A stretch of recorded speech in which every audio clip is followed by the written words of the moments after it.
Assalamualaikum warahmatullahi wabarakatuh.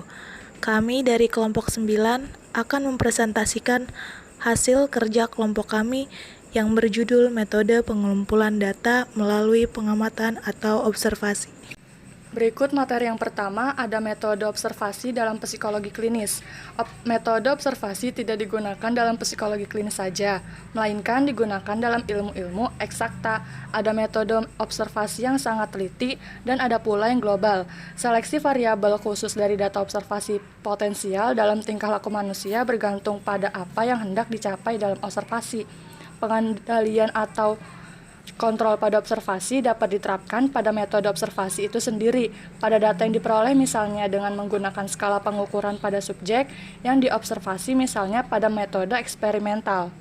Selanjutnya, introspeksi atau pengamatan diri sendiri ialah suatu proses asosiasi yang hanya dikontrol oleh subjek yang melakukan introspeksi dalam metode observasi klinis, memberikan kemungkinan kontrol dengan menggunakan situasi standar, stimuli standar atau misalnya wawancara dan tes, dan pengarahan atau tinggi. 5 keadaan atau cara dalam menerapkan observasi yakni pada studi lapangan, introspeksi studi kasus, metode klinis, eksperimen. Studi lapangan tidak mengontrol apa yang diobservasi, tapi berusaha untuk membuat proses observasi itu dapat diandalkan semaksimal mungkin. Namun data mentah observasi dibuat dengan menggunakan skala ordinal atau skala nominal. Jenis-jenis observasi yang pertama ada observasi alamiah atau naturalistik, ialah yang dilakukan dalam settingan alamiah. Misalnya observasi terhadap seorang anak hiperaktif di rumahnya sendiri atau di sekolah. Observasi terhadap penderita skizofrenia yang bertujuan melihat sosialisasinya di rumah sakit jiwa, atau observasi terhadap penderita pasca stroke di RS, dan lain-lain. Observasi jenis ilmiah yang digunakan oleh Freud dalam melahirkan dan membuktikan hipotesisnya. Yang kedua ada observasi tak sistematik, misalnya observasi yang dilakukan oleh pemeriksa secara kebetulan terhadap seorang subjek saat subjek sedang menunggu giliran atau saat subjek sedang menjalani tes. Kemudian yang ketiga ada observasi terkendali atau controlled. Jenis observasi ini dilakukan untuk memperbaiki observasi alami yang kurang sistematik dengan memberi suatu stimulus kepada orang yang akan diamati dalam setting alamiah.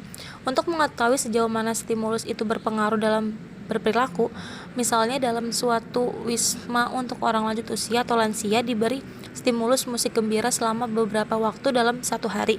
Kemudian diobservasi bagaimana perilaku lansia di wisma itu dan dibandingkan dengan lansia yang tinggal di wisma yang tidak diberi musik gembira. Yang keempat ada studi kasus, ialah suatu penelitian intensif terhadap satu subjek yang bertujuan memberikan deskripsi yang mendetail tentang subjek yang diteliti itu. Peneliti melakukan wawancara, observasi, atau dipelajari catatan biografinya.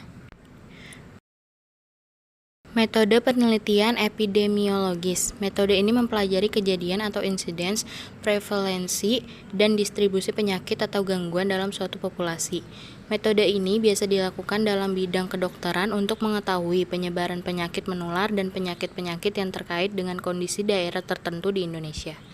Kebanyakan penelitian epidemiologis didasarkan atas hasil survei berdasarkan kuesioner yang disebarkan di suatu daerah tertentu, dengan harapan bahwa subjek yang mengisi kuesioner akan melaporkan yang sebenarnya.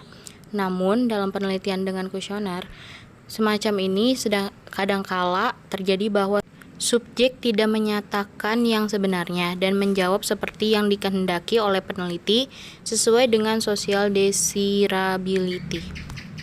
Kemudian setelah itu ada perencanaan dalam prosedur pengumpulan data. Prosedur pemeriksaan dalam psikologi klinis umumnya terdiri dari observasi, wawancara, dan tes yang dipilih sesuai dengan pertanyaan yang harus dijawab tadi. Untuk efisien dalam proses pemeriksaan biasanya digunakan cara-cara yang dapat memberi informasi dengan keluasan, breadth, bandwidth, dan kedalaman, intensity, fidelity yang cukup. Namun perlu dikembangkan tujuan asesmen untuk melakukan klasifikasi, deskripsi variabel, atau untuk prediksi.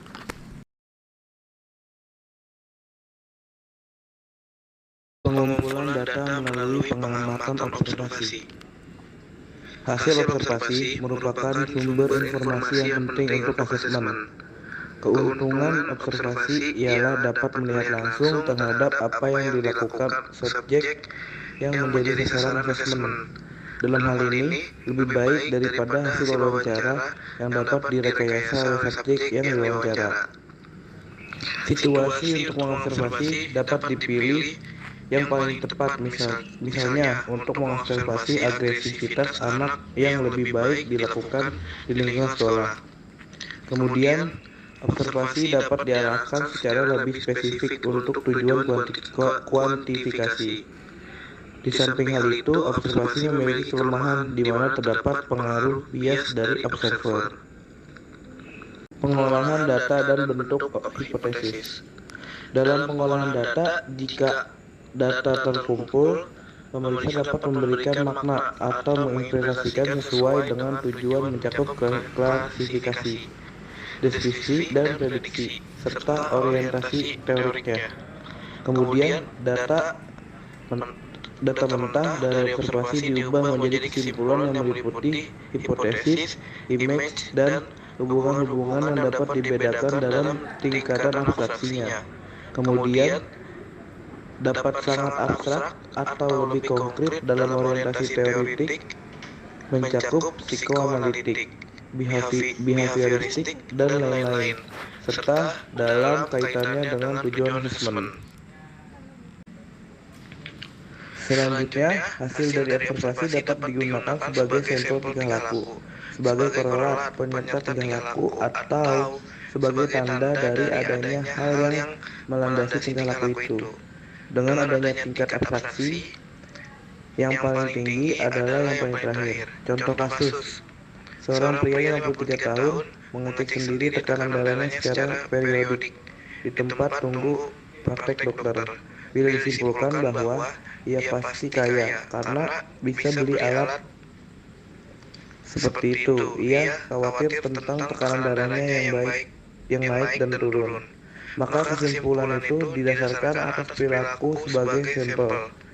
Bila disimpulkan bahwa pria itu bisa terjadi pada pria yang sedang stres, atau pria tersebut mungkin mengalami sakit, maka kesimpulan ini lebih tinggi tingkatan abstraksinya. Kesimpulannya bahwa pengamatan observasi adalah metode pengumpulan data di mana penelitian atau kolaboratornya mencatat informasi sebagaimana yang mereka saksikan selama penelitian. Suatu cara dalam pengambilan data melalui pengamatan secara langsung terhadap situasi atau peristiwa yang ada di lapangan. Sekian, terima kasih. Wassalamualaikum warahmatullahi wabarakatuh.